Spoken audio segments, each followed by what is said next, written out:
Our next story is one that has divided Texas. Whether a mother sitting on death row is really the killer of her two young sons. New evidence suggests that she may be innocent, and now a $125,000 reward is being offered for information that could reverse the jury's verdict. June 6, 1996, Rowlett, Texas, just outside Dallas. Darlie and Darren Routier had the usual trouble getting their kids to bed. Darren finally succeeded with their infant son. Darlie walked her 5- and 6-year-olds, Damon and Devon, downstairs, where all three fell asleep in front of the TV. According to Darlie, the next thing she remembered was waking up on the couch with the TV still on. She says she saw the back of a man disappear through the doorway. She followed him through the kitchen toward the garage, where she found a bloody butcher knife lying on the floor. Darlie said it was then she discovered she was bleeding from a 4-inch wound at the base of her neck. She said she then ran back into the living room where she found her two boys, Devon and Damon, lying on the floor, barely clinging to life. It's about 2:30, and I hear this scream of Darlie just screaming Darren to the top of her lungs. I run down the steps as fast as I possibly can. I run straight to where I believe that Devon was. He has these two huge big gash wounds in his chest. And Darlie, she's on 911. Ma'am? What? Who's it?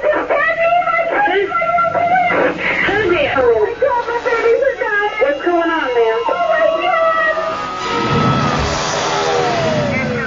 The police arrived 7 minutes later, but not in time to save Damon or Devon. And Darlie had lost a lot of blood. Darlie spent the next day in intensive care, and the next several days after that with police going over her story from her hospital bed.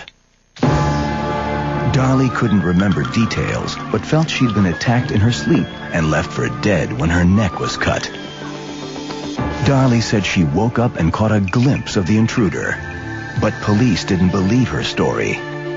They concluded that Darlie Routier had staged the crime scene in order to get away with murder.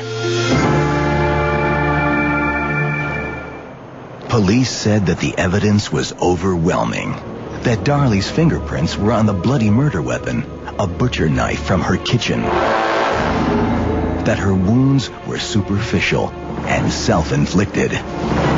Police statements to the press suggested that Darlie was a vain and pampered woman who was angry that her husband's business was failing and resented being burdened by her small children. They said she'd purchased $20,000 in life insurance for them just 3 months before her children were murdered. Then, the discovery of this shocking video. Just 8 days after the brutal stabbings, a news crew taped Darlie at the boys' gravesite, cracking gum and celebrating with silly string and balloons. Detectives and the public believed no grieving mother would act like this. That's what convicted her. That's what convicted her in the press, and that's what convicted her at the trial. The jury, during deliberations, asked to see that tape and played it back 9 times. It took the jury just 7 hours to return a guilty verdict. Now, 4 years later, Darlie Routier sits on Texas death row, preparing to die by lethal injection. I did not kill my children. I stand strong in that, and I can look you in the eye, and I can look everybody else in the eye because I didn't do it. Convicts claiming innocence is nothing new, but is it possible that Darlie is telling the truth? That the Rowlett, Texas Police Department built a murder case against the wrong person? Critics contend that the county prosecutors ignored vital evidence that wasn't consistent with their theory of the crime. Shortly after the trial ended, a true crime author who wrote a book condemning Darlie says she got a call from a source in the DA's office who had startling evidence that prosecutors never presented to the jury. Some of the things that were there were pictures that I never saw, of injuries I never saw. For some reason, they chose to hide more than half of Darlie's injuries, the worst half. They were so horrible compared to what was shown in court. If I had seen those injuries in the trial, there'd been a different book written. Some of the bruising was as if someone had put their hand around her wrist. She was clearly someone who had been brutally attacked. I believe that her injuries alone proved that she must be innocent. Like the 4-inch gash in Darlie's neck that prosecutors said was superficial and self-inflicted, medical records indicated that the knife missed Darlie's carotid artery by just 2 millimeters. Any deeper, and it would have been fatal. What's more, a bloody fingerprint found at the scene hasn't matched family members or law enforcement. And analysis of the wounds indicates that one of the boys wasn't killed by the butcher knife found in Darlie's kitchen. That second murder weapon still hasn't been found. In addition, a bloody sock was found, which police said was placed outside the house by Darlie to throw authorities off the trail. However, that would have meant that she staged the entire crime scene within 2 minutes, all without leaving a blood trail from the wound in her neck. As each new piece of evidence came in that I hadn't seen before, or a piece of information that I hadn't seen before, it formed a certainty that she hadn't done it. And remember that incriminating videotape of Darlie celebrating on her children's graves? Darlie says it was actually a birthday celebration meant to honor Devon's life. That birthday party was done out of complete love.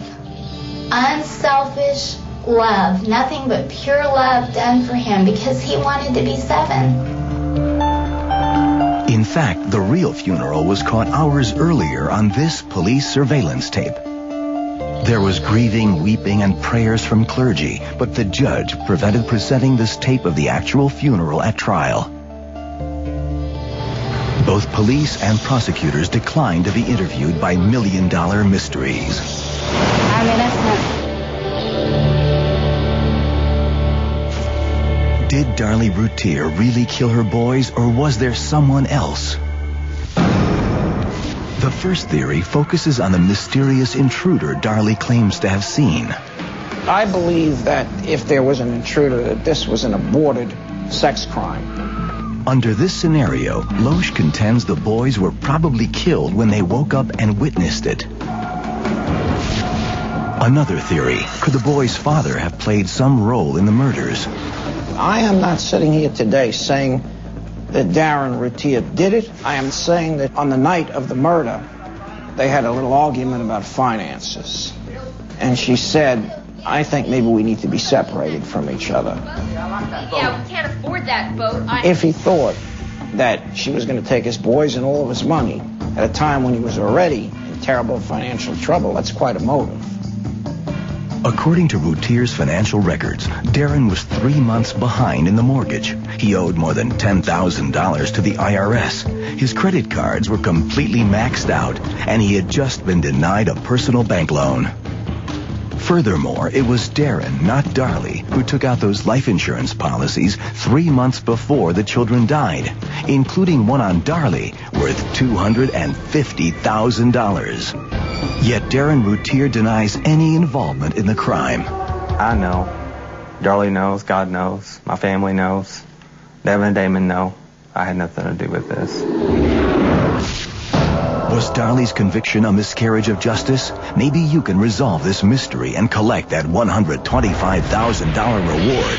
Here are the important clues to keep in mind. The murders took place on June 6, 1996, about 2:30 a.m. in the Routiers' home in Rowlett, Texas. The intruder was described by Darlie as a white male, approximately 6 feet tall. He was wearing a baseball cap. An older model black sedan, perhaps a Nissan or a Toyota, was seen parked in front of the Routiers' home on the night of the murders. If you have any information about this crime, go to our website at fox.com.